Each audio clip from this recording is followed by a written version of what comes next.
Welcome to our channel. इस video में हम कक्षा 8वीं विषय हिंदी के पाठ 19 कटु वचन मत बोल के प्रश्नों के उत्तर करेंगे। इस वीडियो को सुनने मात्र से ही आपको सारे प्रश्नों के उत्तर याद हो जाएंगे। तो अगर आपने हमारे चैनल को अभी तक सब्सक्राइब नहीं किया है तो जल्दी से सब्सक्राइब कर लीजिए और इस वीडियो को लाइक कर अपने फ्रेंड्स को जरूर शेयर करें।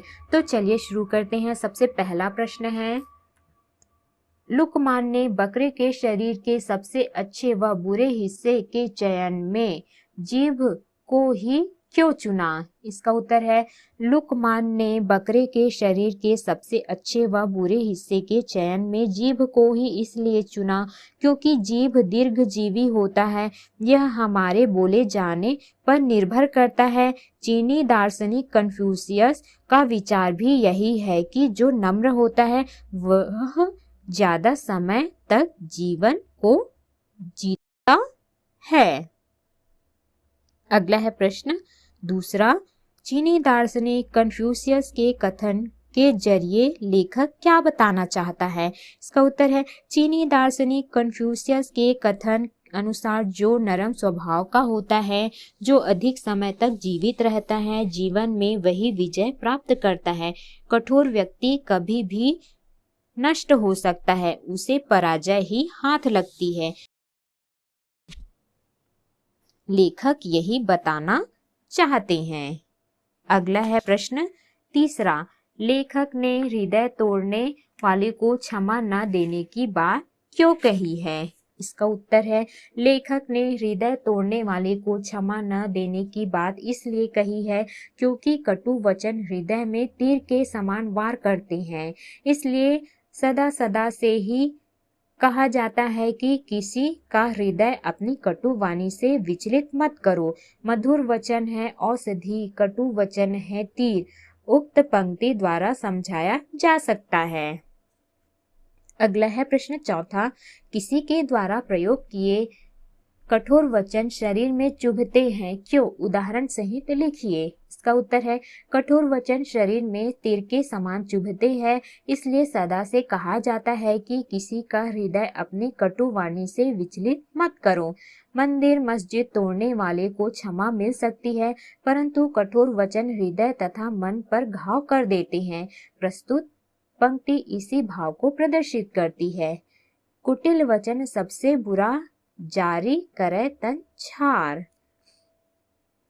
अगला है प्रश्न पांचवा, श्रीमती शास्त्री का क्रोध का पारा किस शेर को सुनकर नीचे उतर गया? इसका उत्तर है, श्रीमती शास्त्री का क्रोध इस शेर को सुनकर नीचे उतर गया। जो बात कहो साफ कहो, सुथरी हो भली हो, कड़वी ना हो खट्टी ना हो, मिश्री की डली हो। अगला है प्रश्न छठवां, श्री लाल बहादुर शास्त्री जी ने शेर के माध्यम से अपनी पत्नी को क्या समझाने का प्रयास किया?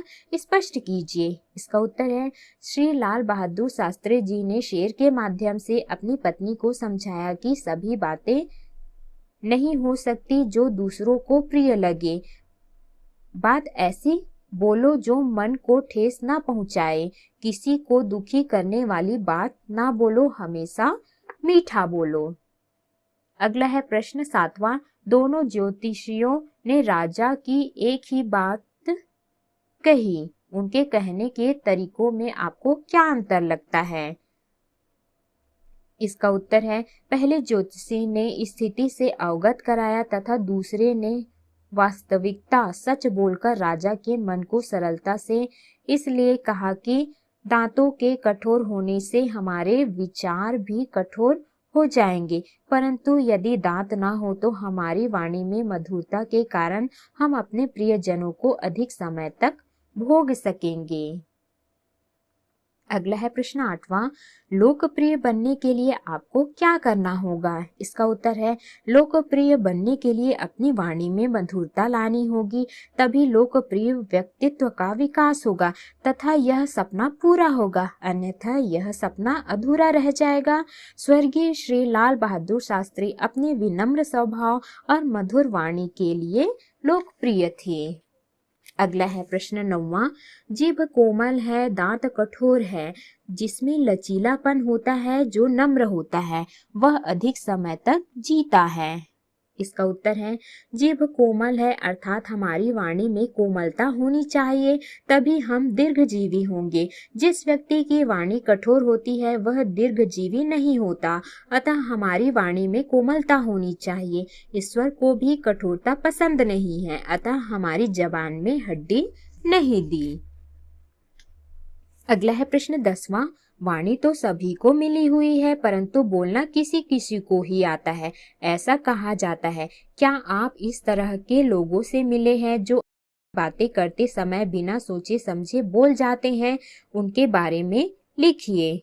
इसका उत्तर है वाणी तो सभी को मिली हुई है, परंतु क्या बोले, कैसे शब्द बोले, इस कला को बहुत कम लोग जानते हैं। वाणी का सही प्रयोग करना भी एक कला है। इसके दो अलग अलग पहलू हैं। एक प्रेम से झड़ता है, दूसरे से लड़ झगड़ता होता है। इसके सदुपयोग से पृथ्वी पर स्वर्ग उतर सकता है। साधुओं की वाणी पानी के समान निर्मल है, जो अमृत के समान प्रतीत होती है। अगला है प्रश्न 11वां। लुकमान के इस कथन से आप कहाँ तक सहमत हैं कि जीभ अच्छी नहीं तो सब बुरा ही बुरा है? तर्क सहित अपने विचार रखिए। इसका उत्तर है लुकमान के इस कथन का आशय है कि जिस व्यक्ति की जुबान ठीक नहीं है उसके लिए कुछ ठीक नहीं है। जो व्यक्ति सदैव कटु वचन बोलता है उसे कड़वा ही सुनना पड़ता है और पग पग में कटु अनुभव से गुजरना पड़ता है। अगला है प्रश्न 12वां।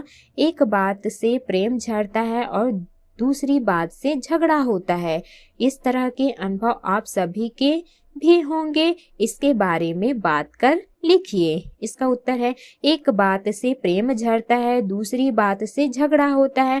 हम जो भी बात कहें साफ सुथरी हो, भली हो तथा सुनने पर मिश्री के समान प्रतीत हो, अर्थात प्रेम की अनुभूति हो। इसी बात को स्वर्गीय लाल बहादुर शास्त्री जी ने अपनी पत्नी को बड़े ही सुंदर ढंग से समझाया तथा कहा कि ईश्वर को वाणी में कठोरता बिल्कुल भी पसंद नहीं, इसे कलेश का बढ़ना निश्चित है।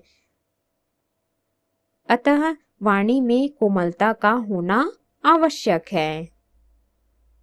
अगला है प्रश्न 13वां। वाक चातुर्य से कटु वचन को प्रिय और मधुर बनाया जा सकता है। इस बात पर विचार करते हुए अपनी समझ को लिखिए।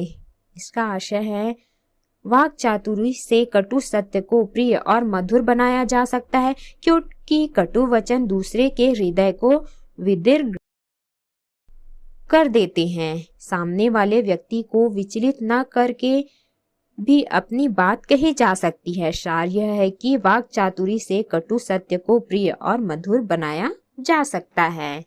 अगला है प्रश्न कड़वी बात ने संसार में न जाने कितने झगड़े पैदा किए हैं। कोई पौराणिक या ऐतिहासिक घटना को आधार बनाकर इस कथन की सत्यता सिद्ध कीजिए। इसका उत्तर है कड़वी बात ने संसार में न जाने कितने झगड़े पैदा किए। उनमें से महाभारत में घटित घटना द्रौपदी का चिरहरण भी है।